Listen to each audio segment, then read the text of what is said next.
The rumor swept through American lines like wildfire in the summer of 1944.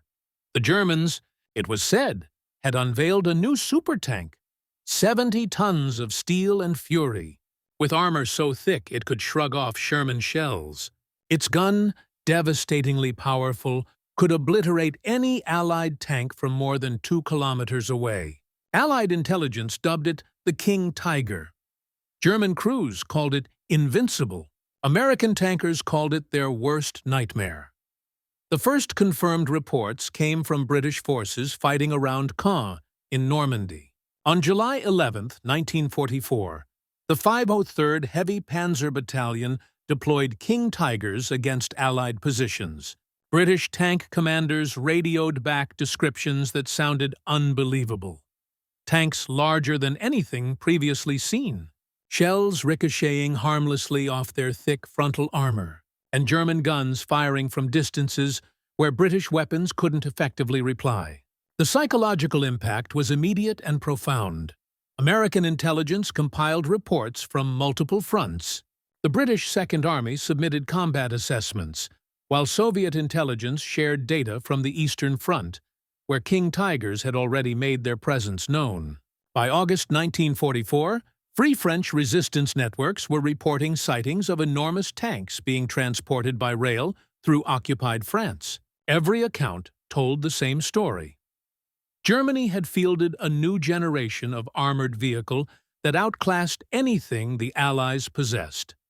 Rumors had been circulating for months about this mechanical monster. Reports trickled in from Normandy, confirmed by Soviet intelligence. Every Allied tanker knew the statistics by heart.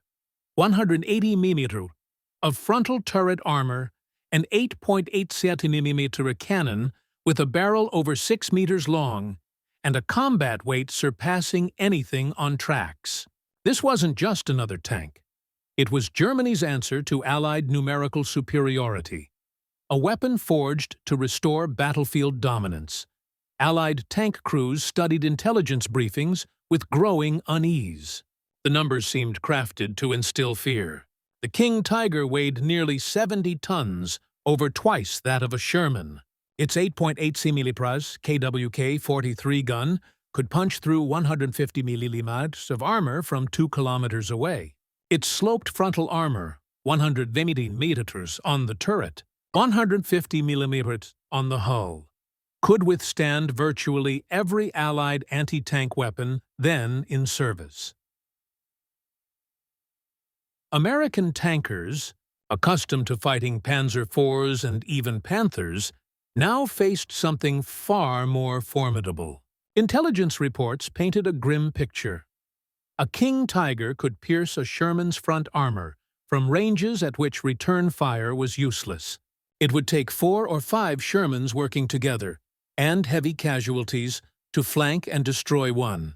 Sleep came hard to men who knew such predators prowled the battlefield. Stories from British crews spread quickly. One officer reported watching his entire squadron's shells bounce harmlessly off a King Tiger at 800 meters. Another described a single King Tiger destroying 3 Churchill tanks in rapid succession before withdrawing unscathed. These accounts circulated among Allied armored units, feeding the myth of German invincibility. The fear wasn't irrational. The math was brutally clear.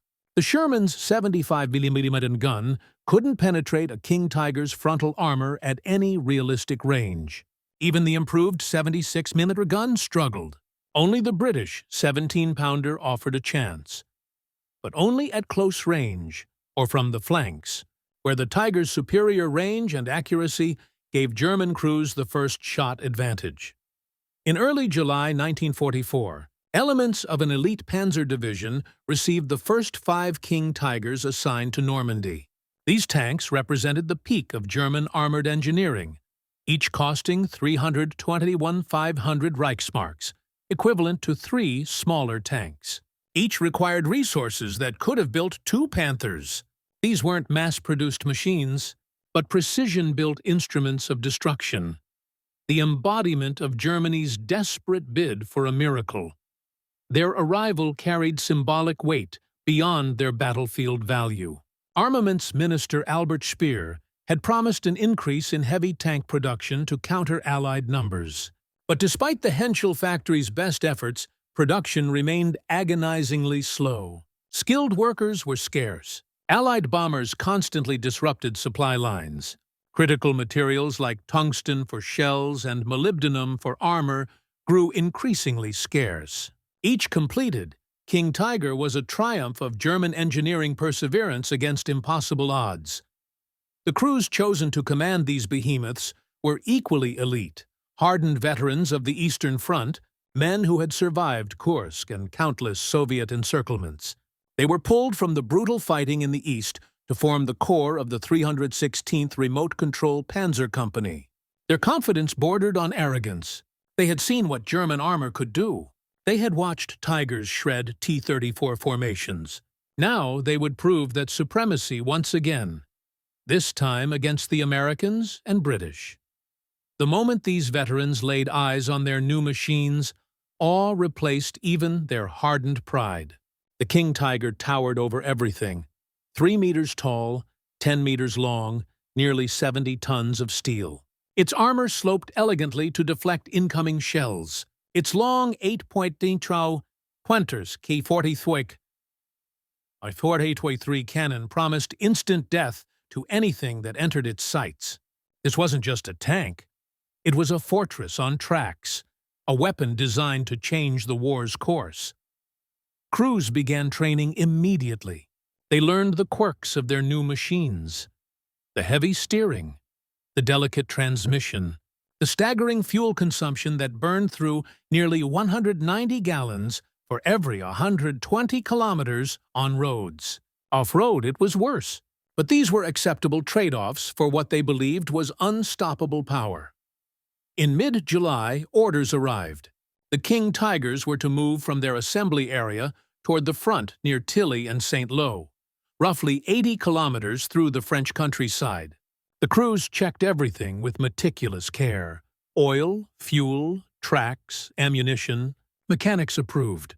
The commanders signed off. Everything was perfect. What could go wrong?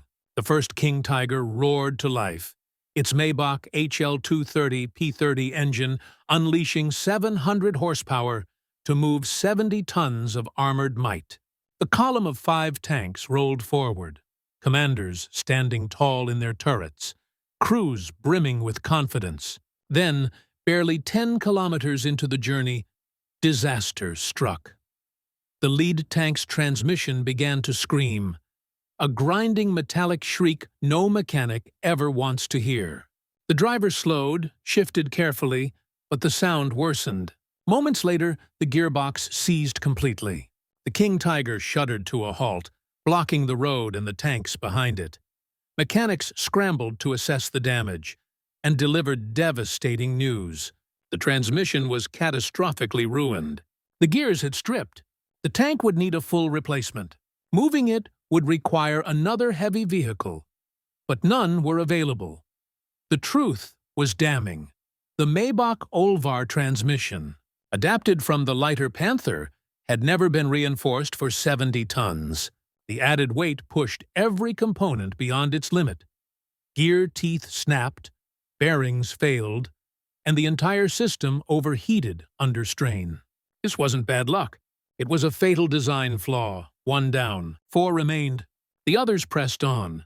But fate wasn't done. 15 kilometers later, a second King Tiger began overheating. The same Maybach engine that performed adequately in the Panther was hopelessly underpowered here. With a power-to-weight ratio of barely 10 horsepower per ton, the massive tank strained even on gentle inclines. As it climbed a modest hill, the temperature gauge spiked. The cooling system couldn't keep up. The mighty engine, meant to move mountains of steel, was cooking itself alive. The driver watched his temperature gauges climb into third zone. He reported the problem to his commander. They reduced speed, hoping to let the engine cool. It made no difference. The coolant was boiling. Steam began venting from the engine compartment. Within minutes, the overheated engine seized, the pistons expanding in their cylinders until they could no longer move. The tank coasted to a stop, smoke rising from the engine deck. German engineers had recognized the power deficit early in development. The Maybach HL230P30 generated 700 horsepower, identical to the engine in the much lighter Panther. Plans existed for an upgraded Maybach 234 fuel injection engine producing 800 horsepower, but production delays meant most King Tigers received the inadequate HL230. The result was predictable.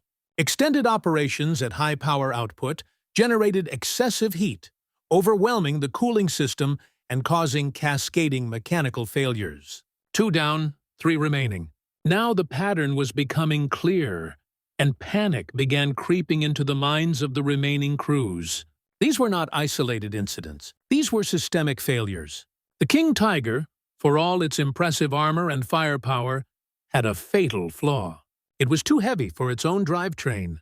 The engine, transmission, and cooling system were all operating beyond their design specifications. What looked invincible on the test range became a liability on campaign. The third tank made it another 20 kilometers before its final drive failed. The massive gears that connected the transmission to the drive sprockets simply could not handle the torque required to move 70 tons across variable terrain. The teeth stripped, the drivetrain seized, the tank stopped moving, its crew staring at each other in growing horror. The final drive problem would plague King Tigers throughout their service life.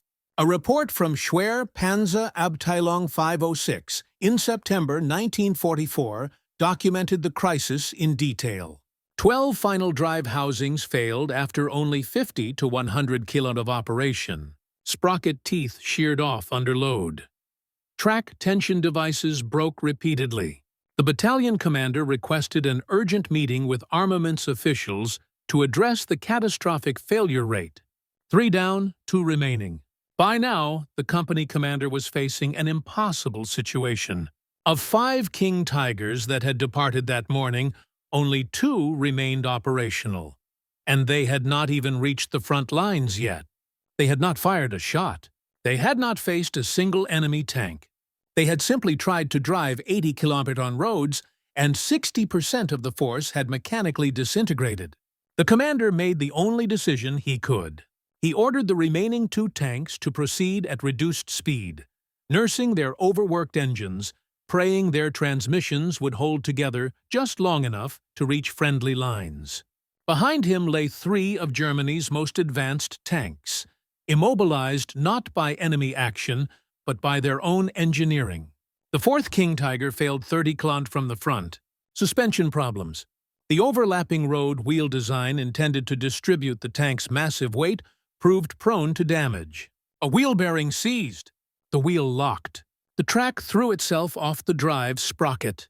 The tank lurched to a halt, tilting slightly to one side, completely immobilized. 4 down, 1 remaining. One single King Tiger from the original 5 actually reached German positions near Tilly.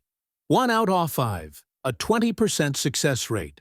The crew of that lone survivor looked back at the trail of broken machines behind them and understood a terrible truth. Germany's supertank was not super at all. It was over-engineered, underested, and fundamentally flawed. But the story does not end there. The fate of these 5 King Tigers reflected a larger pattern that would repeat across multiple theaters. These particular tanks, chassis numbers 28001 through 28005, were the very first King Tigers produced, manufactured in March 1944 and equipped with early production Porsche turrets. They had been allocated to the 316 Funklank Panzer Company, a specialized unit equipped with radio-controlled demolition vehicles operated from Tiger tanks. The unit's intended role was breaching fortifications using Remotec-controlled explosive charges. When the unit deployed to Normandy in June 1944, the 5 King Tigers remained at Châteaudun, roughly 200 kilometers from the front. They were deemed too unreliable for combat operations. The unit commander, facing urgent operational demands, made the practical decision to re-equip with 9 Sturmutz assault guns instead. These were available, reliable, and immediately useful. The King Tigers sat unused, monuments to wasted resources. By mid-August 1944, as Allied forces swept through France, these 5 abandoned King Tigers became a liability. German forces could not repair them. They lacked the heavy recovery equipment needed to tow 70-ton vehicles. They had no spare parts for the complex drivetrains.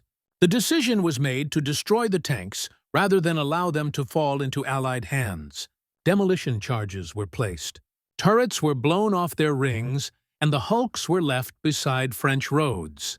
Within days, American forces advancing through the area began encountering these abandoned King Tigers. The first crews to spot them approached with extreme caution, expecting ambush, expecting fire from those feared 8.8-centimeter guns.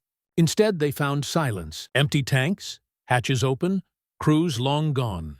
The Germans, unable to recover or repair these monsters, had simply destroyed what they could and abandoned the rest. American tankers could not believe what they were seeing. They had been told these machines were invincible. They had been warned that encountering a King Tiger meant almost certain death. Yet here they sat, lifeless, defeated not by American guns, but by German engineering. The first intact King Tiger captured by American forces became an intelligence goldmine.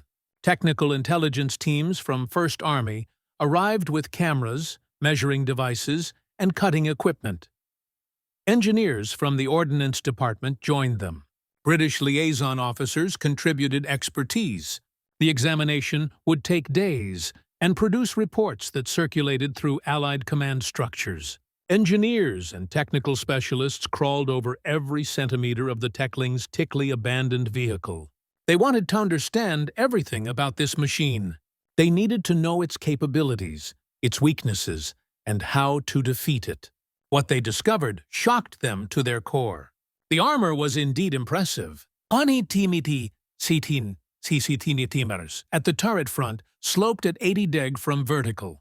150 mm on the hull front sloped at 50 deg. This was armor that could resist virtually every American and British tank gun in service. Shells that would have penetrated a Panther simply bounced off the King Tiger's glacis plate. From the front, this tank was nearly invincible. Test firings against captured armor plates confirmed that standard 75mm Sherman rounds could not penetrate at any range. Even the improved 76mm rounds struggled against the thick, sloped armor. The gun was equally impressive. The 8.8-cm KWK-43 could penetrate 5 in of armor at 2,000 Lanonladert range. This was a weapon that outranged, outgunned, and outclassed every Allied tank cannon. In a direct gunnery duel at long range, the King Tiger had every advantage. The gun used separate loading ammunition with the projectile and propellant charge loaded independently. This slowed the rate of fire compared to single-piece ammunition, but allowed for much higher muzzle velocities and greater penetration. American engineers measured the barrel length at 6.3 meter over 71 times the caliber. They examined the breech mechanism, the recoil system, and the mounting. Everything was built to exceptional standards. The optics impressed them particularly. German Zeiss range-finding equipment and gun sights were acknowledged as the finest in the world. A King Tiger crew could identify and engage targets at ranges where Allied tanks could barely see them. But then, the engineers began examining the drivetrain, and understanding dawned. The transmission was the same basic design used in the Panther, a tank that weighed 25 tons less. The gears were not significantly stronger. The bearings were not notably larger.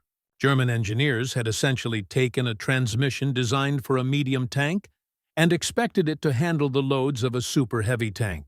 Their result was predictable. Under sustained operation, the transmission components would fail. Engineers found physical evidence of this throughout the captured vehicle. Wear patterns on gear teeth showed excessive loading. Bearing races showed scoring and spooing. The synchronizer rings were worn thin. An American mechanical engineer from Detroit who examined the transmission wrote in his report that no automobile manufacturer in America would have approved this drivetrain for a vehicle of this weight. The design margins were simply inadequate. The engine situation was even worse.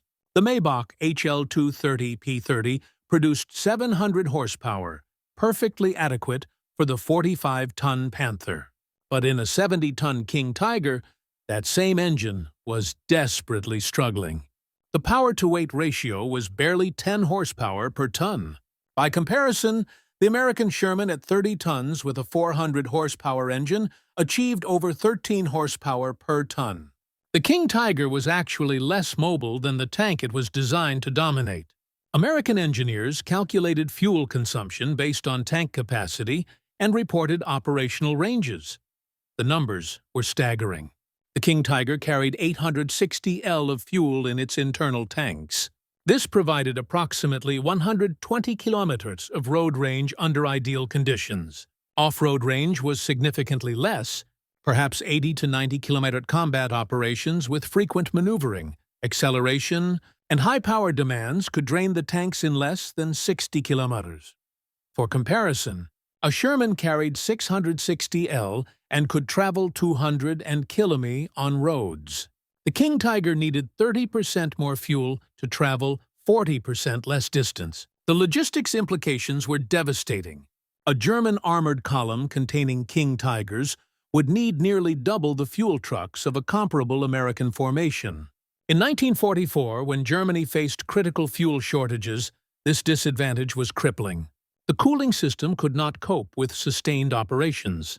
Engineers examined the radiators, coolant passages, and cooling fan. Everything was adequately designed for normal operations, but the King Tiger rarely operated normally. The underpowered engine ran at high output constantly, generating excessive heat. The radiators could not dissipate heat fast enough.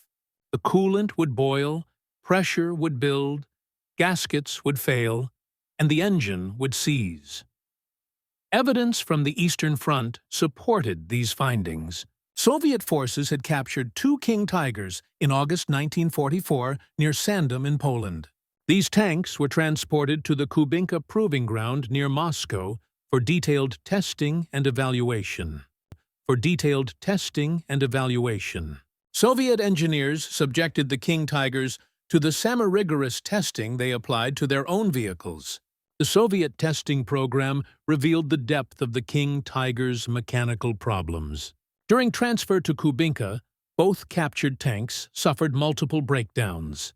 The cooling system proved insufficient for hot weather operations.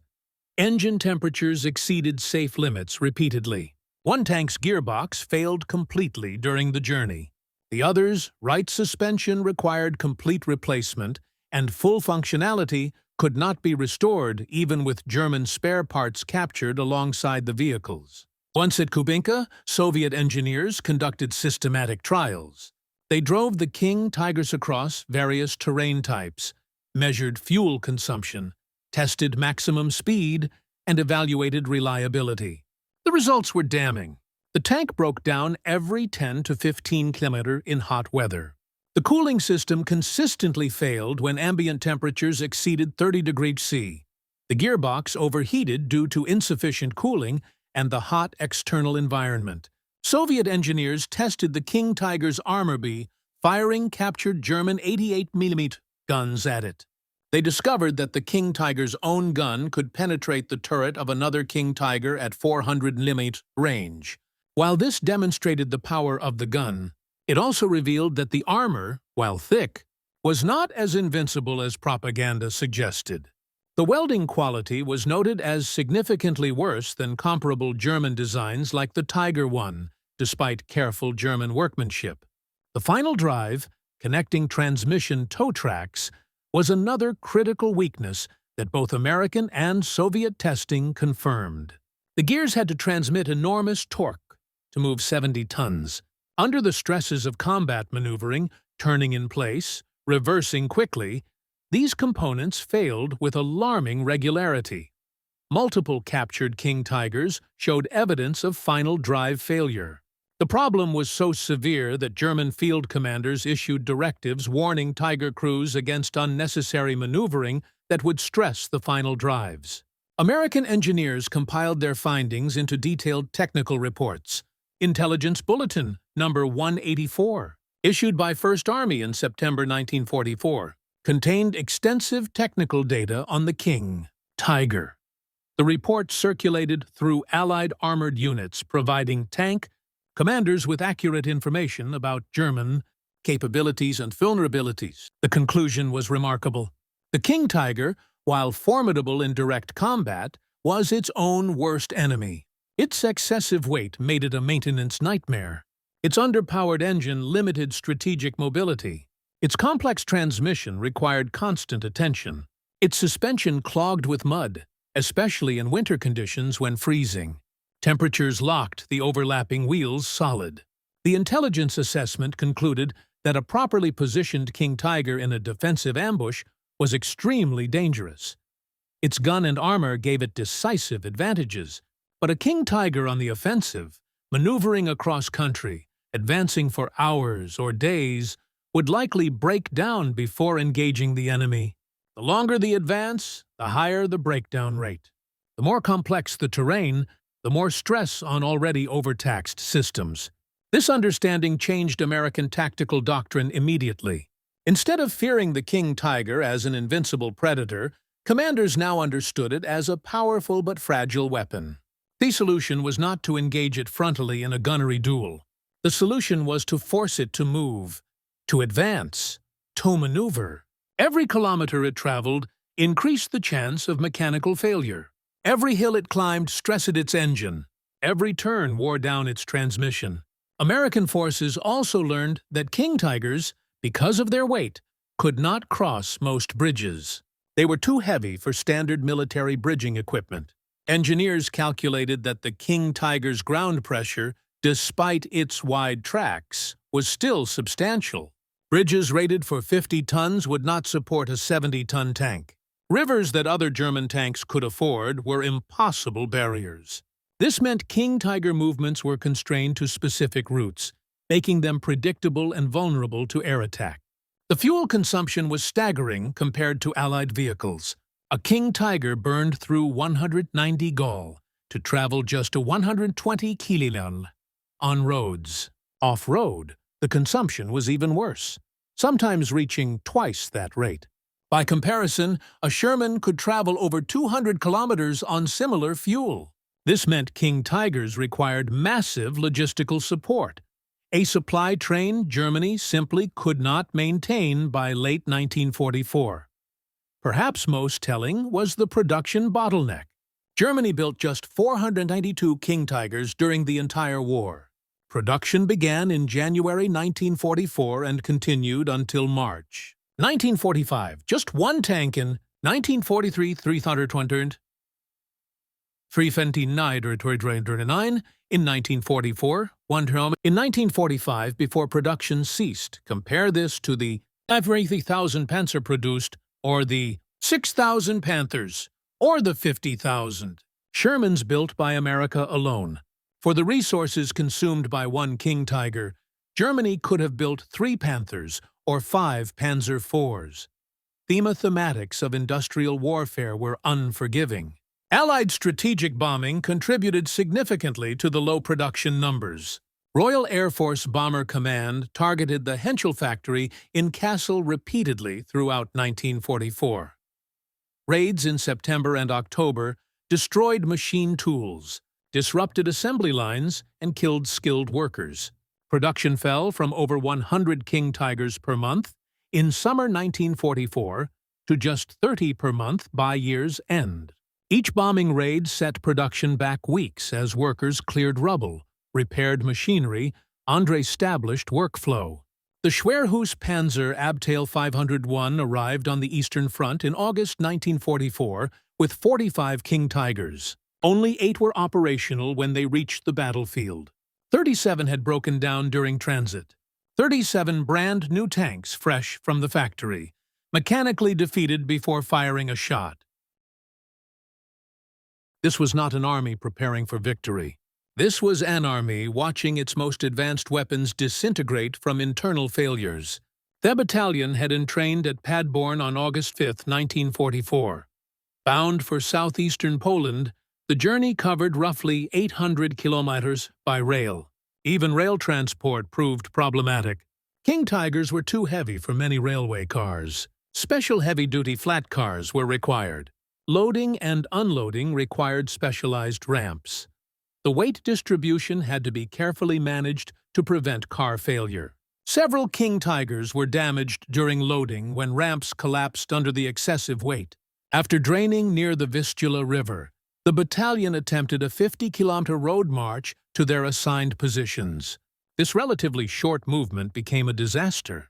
Final drive failures occurred first. Tanks ground to a halt as drive sprockets failed under load. Then transmissions began failing. Gear synchronizers broke. Bearings seized. Clutches burned out. Within 2 days of beginning the road march, 37 of 45 King Tigers were immobilized, awaiting repair. The 8 operational King Tigers that did reach the front lines immediately entered combat against Soviet forces attempting to expand their bridgehead at Borono Sandys.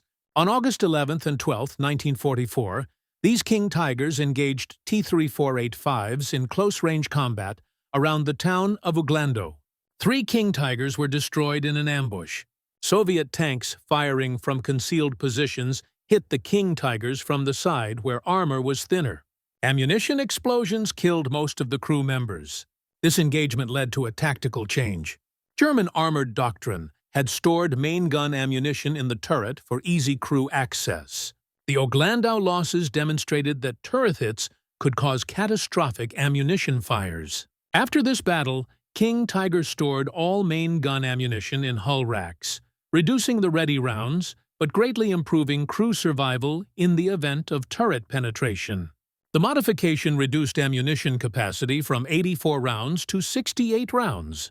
By March 1945, German records show that King Tigers achieved a 59% operational readiness rate. This meant that at any given time, nearly half the force was broken down awaiting repair. Statistics compiled on March 15, 1945 showed King Tigers at 59% readiness compared to 62% for the Panzer IV and 48% for the Panther. The King Tiger was actually more reliable than the Panther by war's end, though still substantially worse than older, simpler designs. This improvement came from hard, learned experience. Henschel engineers worked closely with field units to identify and address mechanical problems. Modified seals, reduced oil leaks, improved gaskets, prevented coolant loss. Strengthened drivetrain components lasted longer under load. A new track design with wider links distributed weight better. Improved driver training reduced mechanical abuse. Better maintenance procedures caught problems before they became failures. By early 1945, the King Tiger was a far more reliable vehicle than the early production models. But by then, Germany lacked the fuel, spare parts, and industrial capacity to maintain even this improved readiness rate. The Battle of the Bulge provided the ultimate test case for King Tiger reliability under operational conditions. Camp Grouper Piper, spearheading the German offensive in December 1944, had approximately 45 King Tigers from Schwer SS Panzerteilung 501 attached to the 1st SS Panzer Division.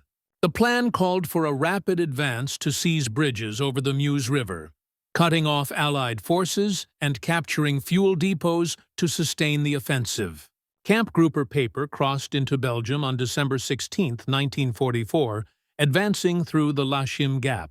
The force included roughly 4,800 soldiers, 100 vehicles, and the attached King Tigers. The advance began promisingly. American defenses were thinly spread. Resistance was light initially. Piper's columns seized the town of Hansfeld and captured an American fuel dump, refueling his vehicles. But mechanical problems began immediately. Approximately 12 King Tigers never left the assembly area due to mechanical failures before the offensive even started. The remaining tanks accompanied Piper's advance towards Stavelot, where his force captured a bridge over the Enlève River on December 18th. From there, the advance continued toward Lez, a small Belgian village that would become Piper's final position.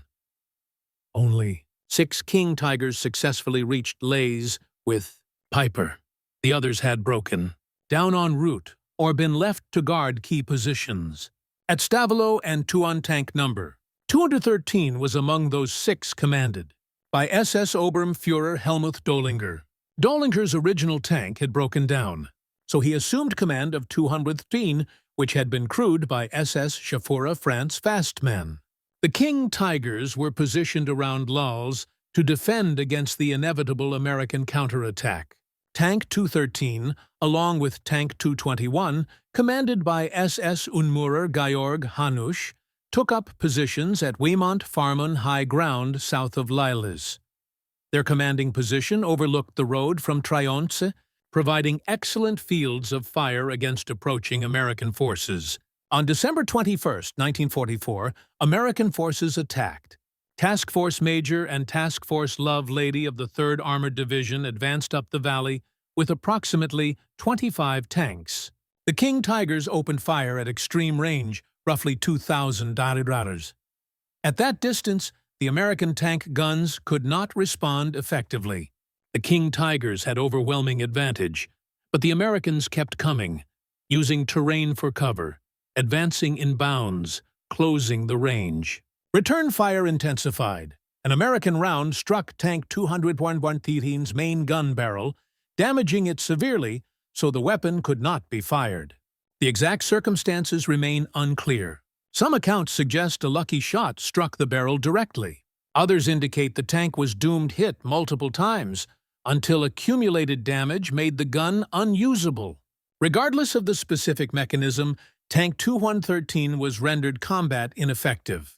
Dollinger suffered a head wound during the engagement, likely from shell fragments penetrating the crew compartment. He took cover in the cellar of Weimond Farm while his crew attempted repairs. But by then, Camp Grouper Piper's situation had become desperate. Cut off from supply lines, nearly out of fuel and ammunition, surrounded by American forces, Piper had no options remaining. On December 23rd, Piper received permission to withdraw, but withdrawal in armored vehicles was impossible.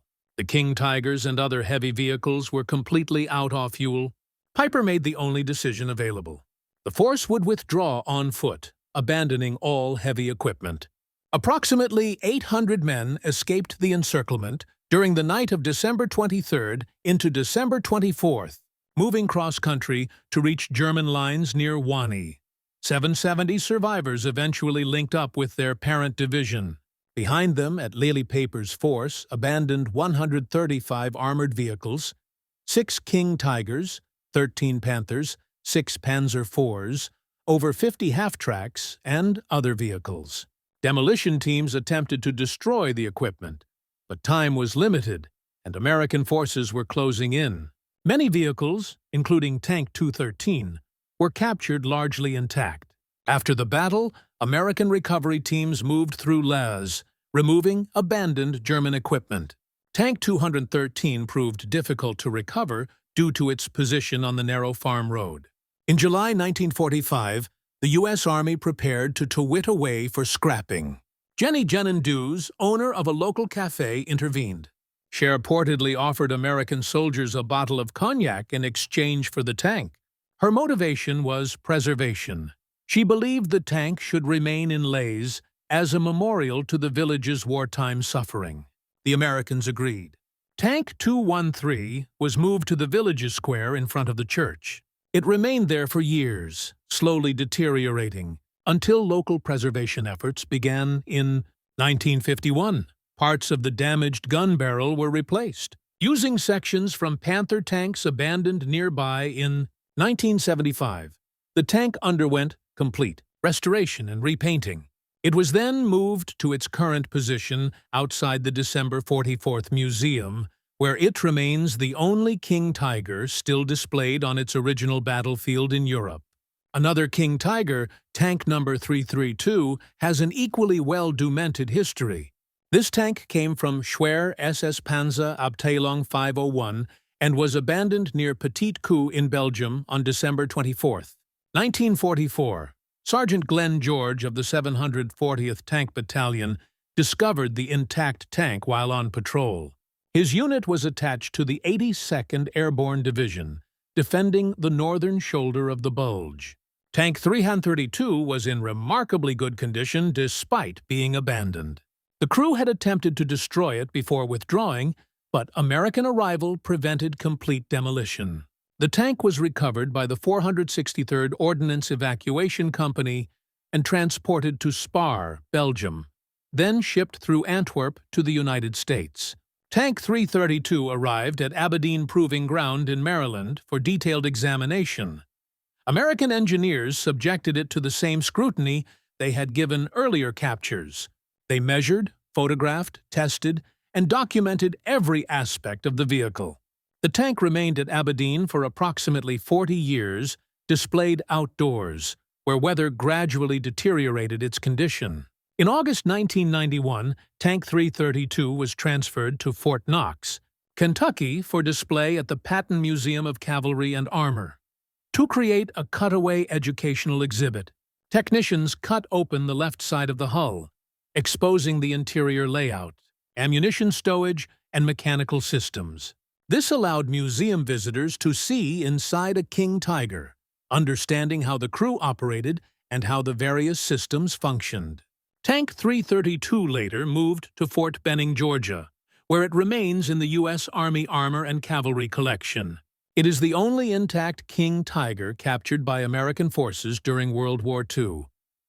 The psychological impact on German tank crews was devastating. These men had been promised an invincible war machine that would restore German battlefield dominance. Instead, they received a mechanical liability that broke down constantly, consumed fuel at ruinous rates, and required specialized recovery equipment that rarely existed. The gap between propaganda and reality soon demoralized even veteran German crews. For American tankers, the change in perception was remarkable. In the summer of 1944, the mere mention of a King Tiger stirred fear. Intelligence briefings portrayed it as nearly unstoppable. British combat reports described it as invincible. Every rumor made the legend grow. But by December 1944, during the Battle of the Bulge, American crews had learned the truth. Yes, the King Tiger was deadly in direct combat, but it was just as likely to be out of fuel, broken down, or abandoned after a mechanical failure. The invincible monster had turned out to be a flawed machine.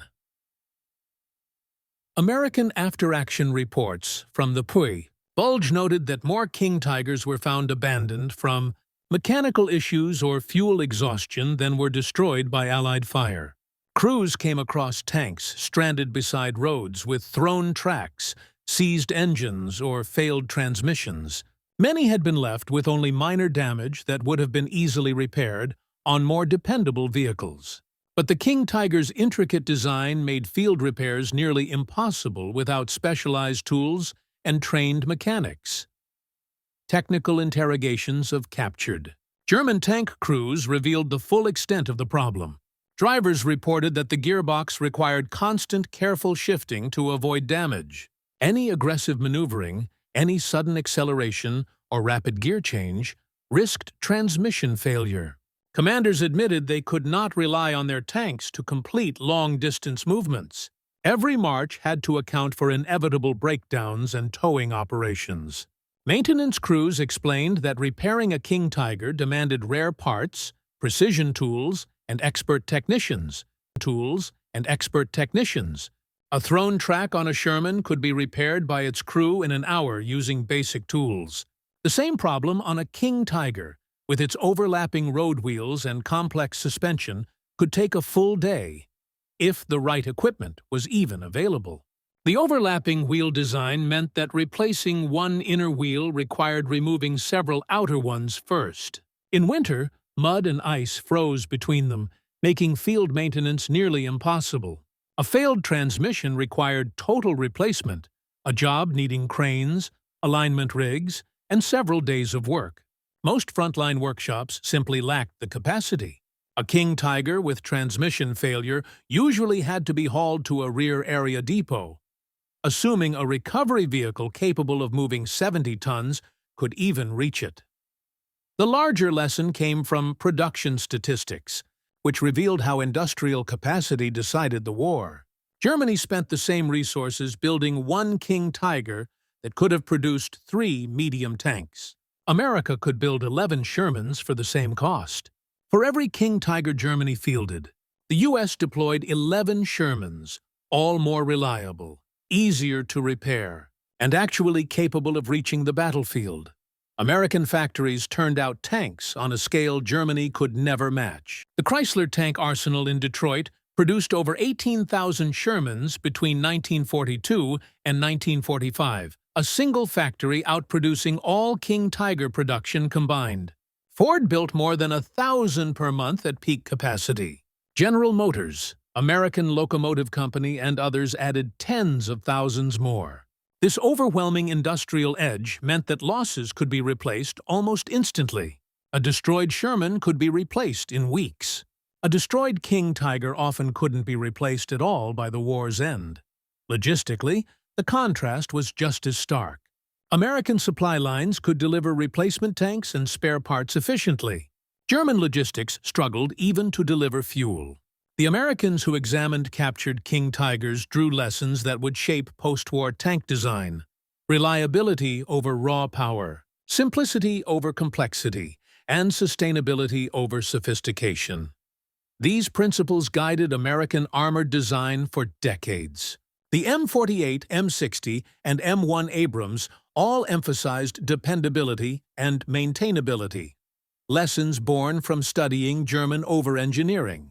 American designers recognized that the most powerful gun meant nothing if the tank couldn't reach the fight. The thickest armor offered no safety if the vehicle broke down before seeing the enemy.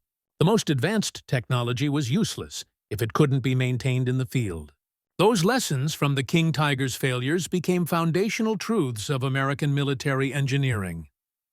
Today, the King Tiger remains famous, immortalized in films, games, and popular culture as the ultimate German tank.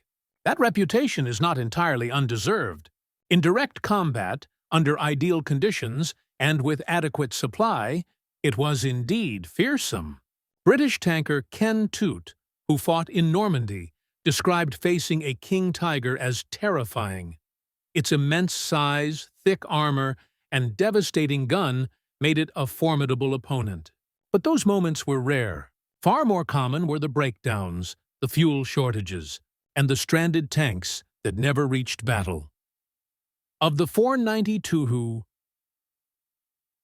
King Tigers built, most were lost to mechanical failure, fuel depletion, or abandonment rather than enemy fire. It was not the weapon that changed the war, but the one that symbolized why Germany lost it. For American soldiers who first found those abandoned behemoths in the summer of 1944, the experience was revelatory. The fear of German technological superiority vanished. The most advanced tank in the world couldn't even complete an 80-kilometer road march without catastrophic failure. The truth was clear. A nation that couldn't build reliable tanks, couldn't fuel its armies, and couldn't maintain its machines had no chance of winning a war of industrial attrition against the combined might of America, Britain, and the Soviet Union. The broken King Tigers made that truth undeniable. Those abandoned giants stood as monuments to a failed philosophy, proof that American industrial strength and mechanical reliability had triumphed over German technological arrogance. The war would not be won by whoever built the best tank, but by whoever built the most tanks that actually worked. That hard-earned lesson, paid for in blood across continents, shaped global military thinking for generations. The King Tiger's true legacy wasn't its brief moments of battlefield dominance, but its demonstration that complexity without reliability is ruin, and power without endurance is defeat. That was the real story of the King Tiger.